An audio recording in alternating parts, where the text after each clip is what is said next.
Hi, it's Donna from the library, and welcome to our first installment of Behind the Book Book Talks, which is how you do book talks when you're a little bit camera shy. I'm coming to you from the Simon's Room at the library, and each Wednesday for the next 5 weeks during the stay-at-home order, I will meet with you here to discuss one of the books that I read the week before that I think that you might enjoy. Because more than anything, I miss having patrons in the library, I miss hearing about what you're reading, and I miss sharing what I'm reading. So this is my way to combat that. So anyways, this week's book is This Tender Land by William Kent Krueger. Krueger's written 20 novels, and I'd never read one of them, but Bev, who volunteers here, suggested I pick this one up and give it a try, and I'm so glad that she did.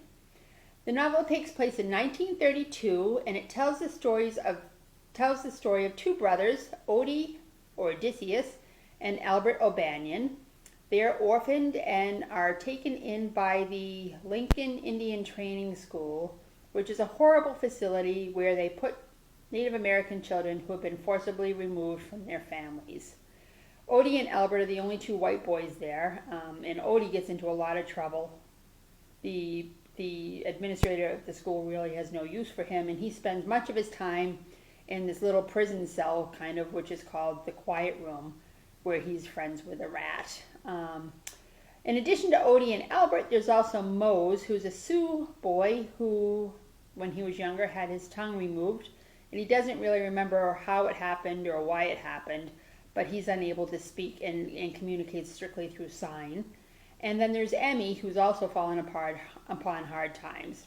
And the four of these kids are fast friends, and things happen to them that are really unsurvivable.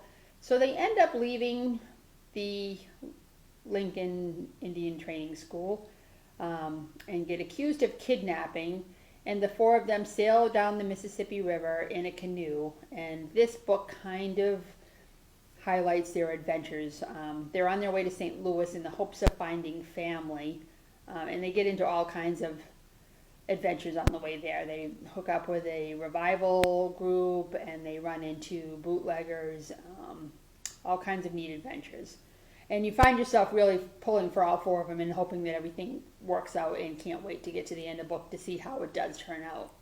I think one of the reasons this book resonated so much with me is that Odie,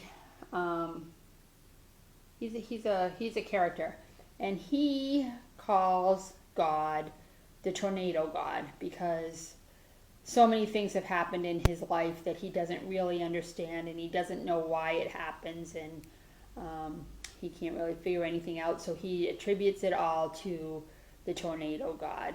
And I think right now, when we're all kind of looking around us and wondering how we got here and how it's going to end, the whole concept of the tornado god was pretty intriguing to me, and it made the book even more special than I think it would be anyways. It's an adventure. It's kind of like a classic. It reminded me a lot,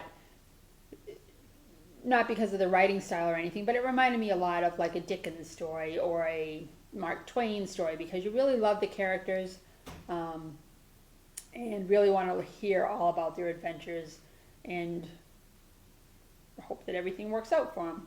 So anyways, I would highly recommend this book, and I will look forward to May, when you can line up at the circulation desk to put a hold on it so that you can read it yourself. So until next week, dear patrons, take good care, and we'll keep reading. Bye-bye.